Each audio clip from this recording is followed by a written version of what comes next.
She leaned on the kitchen island like it was a stage robe half-tied. A glass of wine catching the yellow light above the stove. The house was quiet. Lyndon does that in the early evening. Kids already pulled inside. TV murmurs behind closed blinds. She tipped her chin toward me. "Why don't you come a little closer?" I turned off the faucet and let the water run out of the sink. "I'm not looking for closeness after your other men." The smile jumped, then froze. A tiny flinch, almost nothing. Then she reached for the show.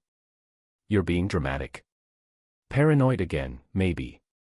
But I'm done playing blind." If I'd known where that line would land, what it would break, and what it would fix, I might have said it sooner.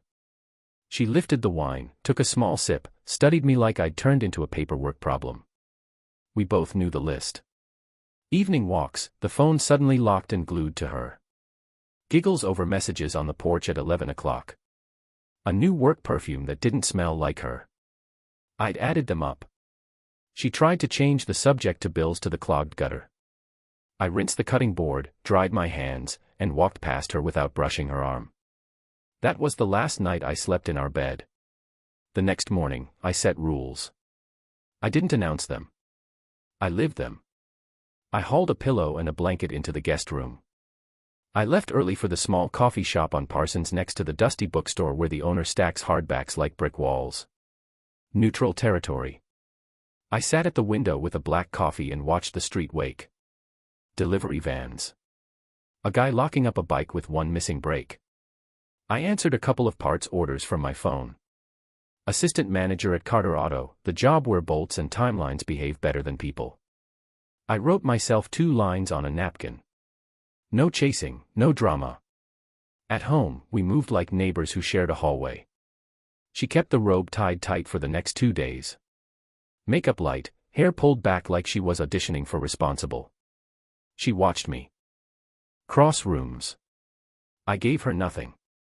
I made eggs and ate them in the garage.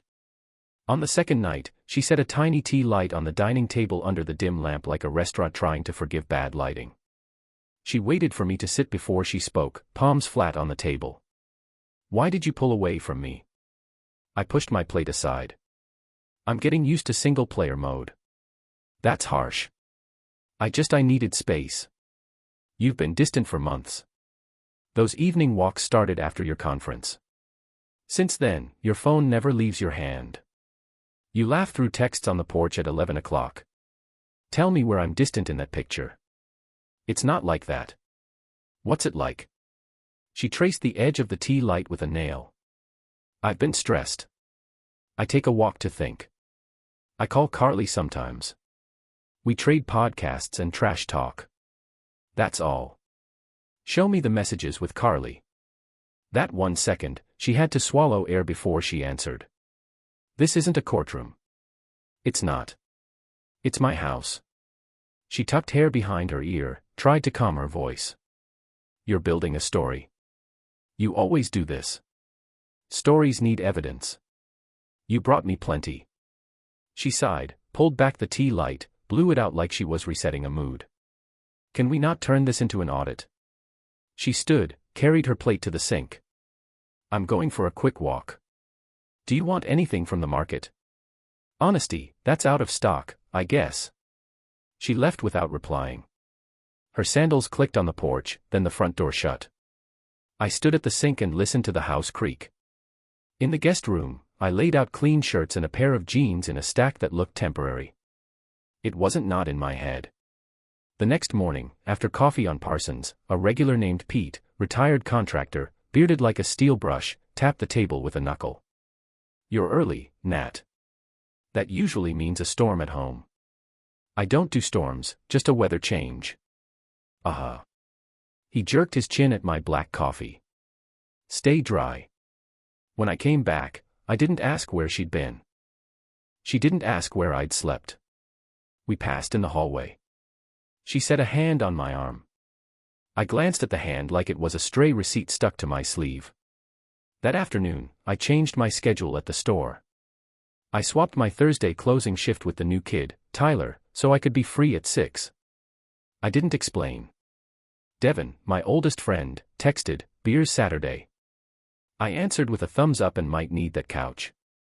He replied with a pin drop and door code 2580. That's a friend. Thursday came with the smell of roasted chicken and a playlist from a speaker in the corner. She'd set the table with cloth napkins, my favorite roasted carrots, something green the first wasn't going to touch.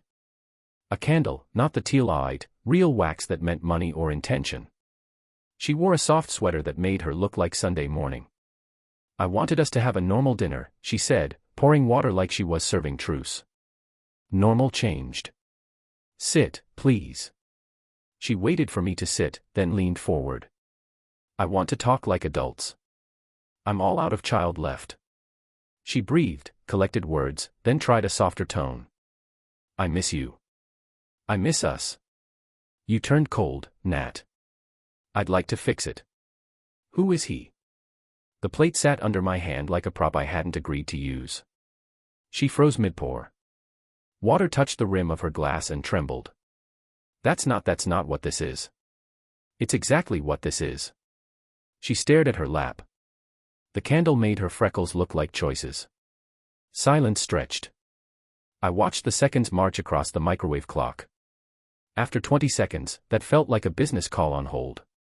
She spoke. There's someone I talk to sometimes. Name. It's nothing physical. He listened. I felt invisible here. I moved my chair back a few inches. You replace conversation with secrecy. It got out of hand. I didn't plan it. Name. I'm not comfortable with that. Number. I don't have it. I laughed once. Not friendly. So, you talk, but there's no number. It's mostly email. Sometimes an app. We just talk about work. Books, the city. That's it. What's his last name? She lifted her palm. Why are you interrogating me? We're adults. Adults give straight answers. We can fix this if you stop pushing. I stood, plate untouched. I took my keys off the hook by the fridge. She reached for my hand. I pulled mine back like the stove had buzzed hot. Where are you going? She asked. I'm done chasing virgins. I'll be at Devon's. You're blowing up our life. You did that. I'm just moving out of the blast radius. Let me pause the story for just a second. If you're still listening, please hit the like button on this video. It really helps YouTube show this story to more people. Thank you so much for the support. Now, let's get back to the story. She followed me to the door. Nat, stop. We can talk. We did. I stepped onto the porch. You had every chance. On Devon's couch, I slept like a man who'd finally set down a heavy box. In the morning, I opened our shared calendar. She uses it to schedule dentist visits and girls' nights. Thursdays for the last 5 weeks had a vague block. Meeting 6 p.m. No location. Cute. I had my coffee at the shop on Parsons, then drove towards South Washington. I parked on a side street where the map shows a clutch of small storefronts. At 5:45, I settled into my truck and watched through the windshield. At 6:03, she walked up the sidewalk in a jacket I hadn't seen, glancing at her phone. She waited near the bus stop. A dark blue sedan pulled up. She opened the passenger door like she'd done it often. He kissed her cheek. Easy practiced. She looked left, then right, then closed the door. I didn't follow them that night. I'd seen the move. I wanted the pattern. The next afternoon, Friday, I left work early and followed her from a distance. She drove to Upper Arlington, a neighborhood cleaner than ours, where lawn edges look like someone uses a ruler. She turned into a driveway, beige house, dark shutters. She parked on the curb. I pulled around the block and walked like I was a guy who'd lost his dog. The garage door opened with a code. I watched her tap. 2 long, 1 short, 3 long. She went inside. I waited under a maple. Odds and ends told the story. A second car in the garage. 2 sets of sneakers by the door. After an hour, a silver SUV rolled into the driveway. A woman got out with a gym bag and an expression like she was late for something routine. She walked in through the front door without knocking. Married man. Predictable. By then, the picture was clear.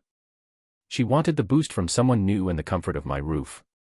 She was trying to ride 2 tracks without paying fare. Fine. I wasn't going to throw a scene on a tidy street. I prefer facts. The next morning, I was in his driveway before sunrise.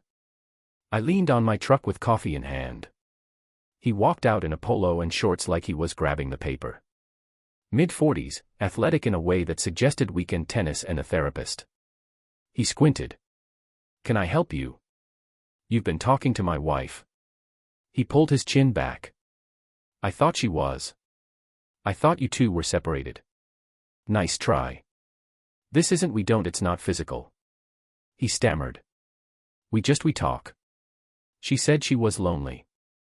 "She say that beside you or inside your car?" He looked at the ground. "I'll stop." "No, you'll stop because I said stop. You should also look at your garage code. She knows it. And make sure your wife doesn't get surprised." He swallowed. "Look, man. I'm not here for a heart-to-heart. I wanted you to see my face." He nodded too quickly. "I get it. It's over. I'll take your word today and verify it tomorrow." I left it there. No shouting, no lecture. That house will remember. I didn't beg. Back at Devon's, he slid a plate of pancakes across the counter. "So, he's married. It's as clean and stupid as it looks." Devon wiped his hands. "Want me to say something soothing? Just keep the coffee coming." "You got it." I spent the afternoon in the coffee shop window writing a list of what was mine and what I didn't need anymore. Then I drove home while the sun was still up. I wanted to be in my own kitchen for the last honest conversation we were ever going to have. When I came in, she was at the sink filling a vase. The house smelled like the same candle from Thursday. She turned like she'd rehearsed lines. "Nat, I'm glad you're here early. I made dinner plans for us with I put a thick manila envelope on the table." The weight hit the wood with a soft thud. "I saw him yesterday," I said. "He gave me everything I needed." She didn't move for 3 seconds. Then her face rearranged into the same script. "There was never nothing physical. It's done." I tapped the envelope. "So is this." "What is it?" "Papers signed. Filed yesterday." She grabbed the back of a chair. "We can talk." "We just did." "You can't do this to us on a Saturday afternoon like it's taking out trash," she said, voice raising for the first time. "I can do exactly this. I'm not interested in being your public alibi and private backup." Her jaw clenched. A plate slipped from the counter and hit the floor, broke into 3 neat pieces like it wanted to cooperate. "Wine glass next." She clipped it with the back of her hand and it toppled rolling across the table until it hit the envelope. Red beads on manila. The kind of symbolism a freshman would love. I didn't move. "This is extreme," she said, breathing through her teeth. "I told you I was done. I told you it wasn't. I'm not a priest. I don't do absolution. I do outcomes." She looked small for a second, then reached for anger. "You're abandoning me. I'm leaving a situation you built." "I needed someone to listen," she said softer now. "You've been so checked out. You turn me off. That's different. We can fix it if you stop playing judge. No, what you want is a way to keep both tracks running. That's over." He told me he'll stop. "You're back to 0. She blinked fast. I pulled a wire she didn't expect. The candle flickered like it didn't like the draft. She put one hand on the envelope and tried 4. "The last time to make the world obey. If you file already done, then at least help me think what to tell people," she said, a last-ditch tilt. "I can't be blindsided. You'll figure it out. You're creative." She stared at the envelope, then at me. The room went quiet enough to hear the compressor on the fridge kick on. I stood, took the envelope back, and slid it into my bag. I wasn't leaving it there to be torn or theatrically burned. We were past theater. I'll come by Monday for my tools, I added. Where are you going now? Back to the coffee shop. Then, Devon's. That's it. After 10 years. That's it. You'll regret throwing this away. I don't regret taking out the trash. She flinched at that, not because it was cruel, but because it was final. Then she made one more move.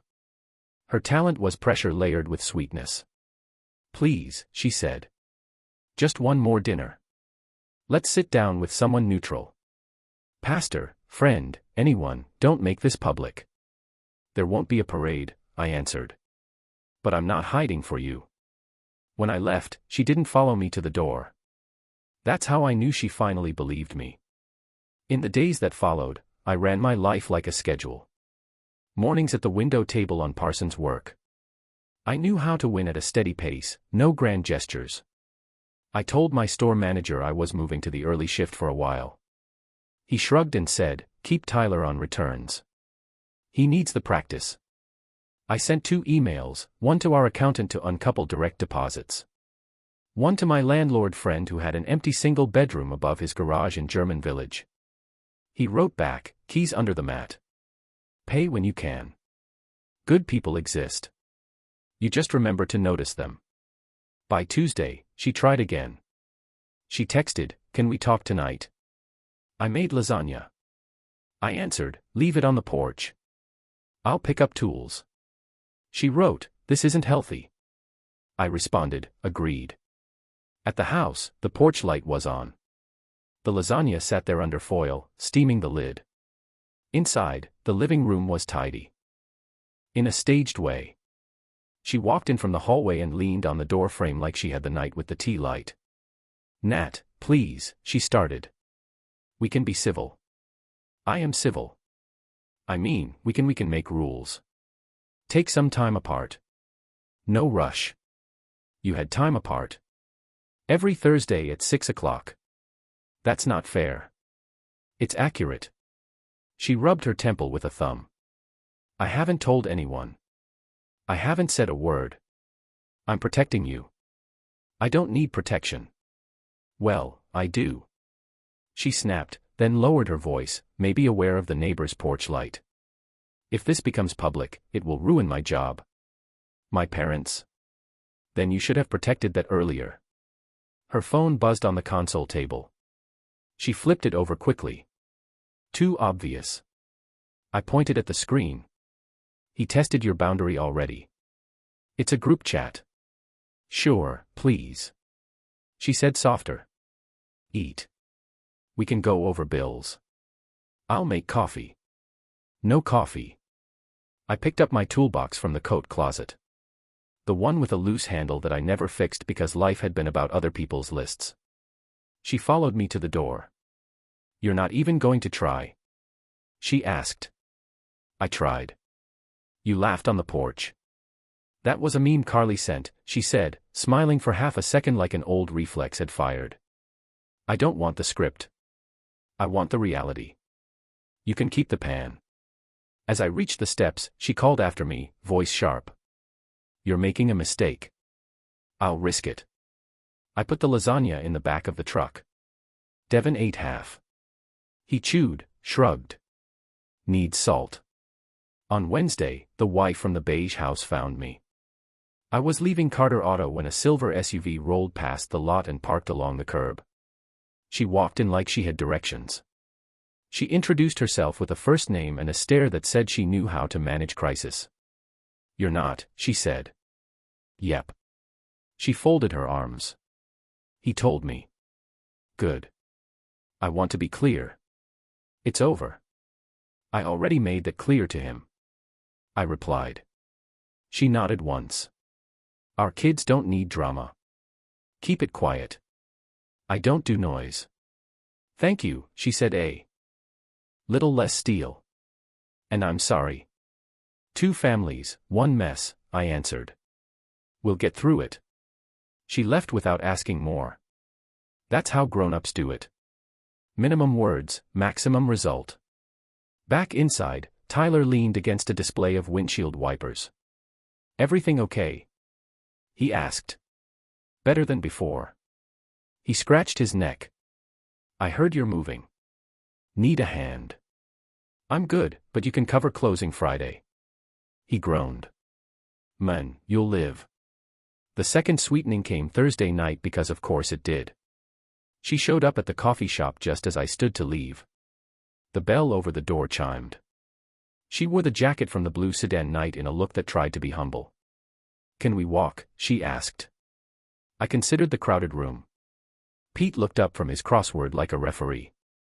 I stepped outside. The air had a bite. The street smelled like old wood and espresso. I've been going to counseling, she said, falling into step. 2 sessions. I'm working on why I push people. Good for you. I want you there. I'm not your homework. She swallowed. I miss our mornings. The dumb jokes. You checking my car's oil without telling me. I miss your dumb boots by the door. I know I messed up. That's accurate. I ended everything. I already ended it. She stopped walking. Just look at me. She lifted her chin. I'm trying. I looked. I saw a smart woman who had decided other people's attention was a currency she could stretch. I saw a pattern. I also saw the last 10 minutes of my patience. I have an early shift tomorrow, I said. Take care of yourself. She reached for my sleeve. I stepped back. A couple on the patio dropped their voices to listen. She noticed and changed gears. Can we meet this weekend? She asked. Public place neutral 1 hour. I'll answer any question. That window closed when the night with the candle. You called it an audit. I call it a marriage. She blinked away something or pretended to. Please, Nat, you want me to keep your status. I won't. You're cruel. I'm clear. I walked to my truck. She stayed on the sidewalk long enough for a city bus to roar past and force her to step back. Small physics victory. Friday gave me the last piece I needed. At lunch, I opened our calendar again. Those Thursday meetings had started the week after her conference. The location field stayed blank except one 3 weeks ago where she'd typed maybe North Market then erased it. Habit betrays people. I scrolled through her shared notes, grocery list, dentist numbers, the kind of boring stuff a home runs on. At the bottom of an old list of names sat inside a half-typed task like she deleted it in a rush. Ask Jay about schedule. I didn't need the last 2 letters. I finished my shift and drove to the beige house. I parked across the street. I didn't hide. He came out to the mailbox at 5 o'clock. I waved him over. We're done, he said before I could speak. Good. Keep it that way. He nodded at the house. My wife knows. She's not forgiving, but we'll manage. You will if you're smart. I leaned back against my truck. Tell your neighbor to get a real security camera.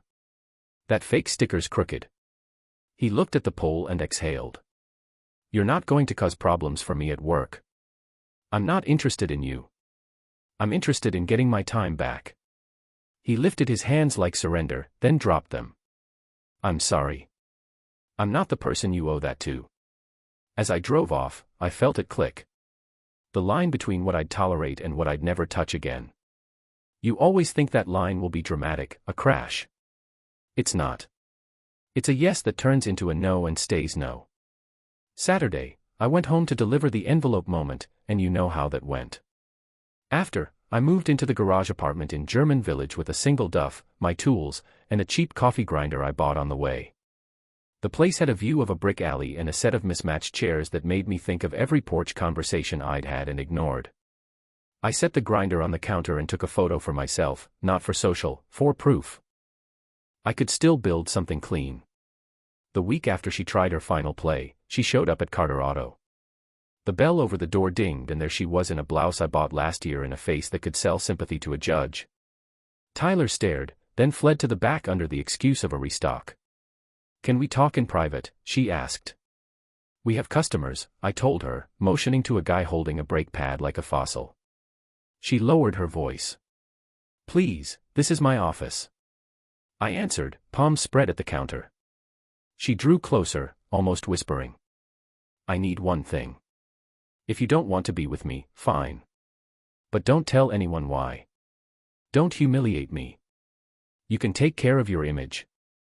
I'm not carrying it. Is that a no? That's a boundary. You're punishing me. I'm protecting myself. The guy with the brake pad cleared his throat. Do y'all have this in stock? Tyler jogged back in. Save the moment. We do. He chirped, taking the pad like a relay baton. He shot me a look. You good? I nodded. She tried one more time. Right there at the counter where I've solved 1,000 small crises with torque specs and replacement hoses. I know I hurt you, she said. But throwing our whole life away, that's not rational. Rational is noticing where respect ends and stepping out. She brought her voice up just slightly. So that's it. You're going to smirk your way into a sad little bachelor life. I smiled, but not how she meant. Not sad.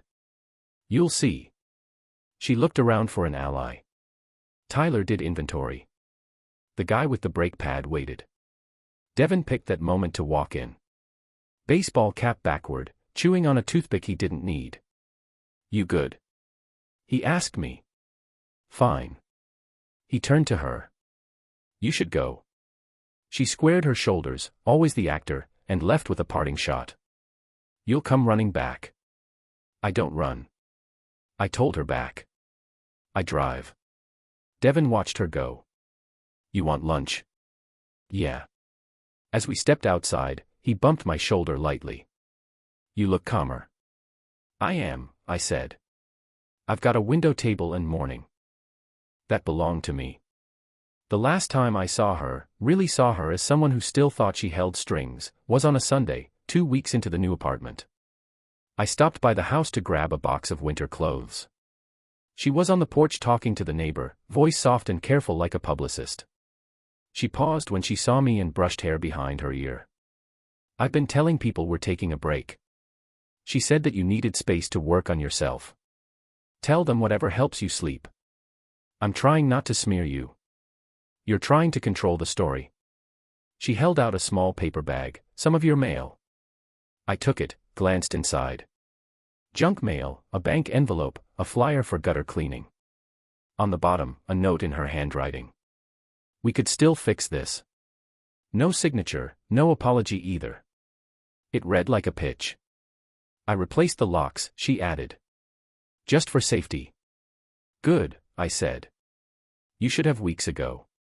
She leaned back against the column. Do you ever think about the good parts, Nat? All the time. That's why I'm leaving them behind. I'd like to remember them clean. You're cruel, she said again. A favorite word when control slips. I'm neat. I walked to my truck without looking back. At the stop sign, I checked the mirror. She was still on the porch, staring at the space I vacated like it was going to give her the plot twist she wanted. Here's the epilogue you're waiting for because I would be too if I were you. The apartment above the garage wasn't much, but it was mine. I found a used pickup that doesn't complain in winter. I took the morning shift permanently. I started spending Fridays at a woodworking shop in Franklin. Mark, the owner, talks in 2-word sentences and loans me tools like he's testing my soul. I built a small table with clean edges and gave it to Devin's kid. The coffee shop owner started pouring my black without me asking.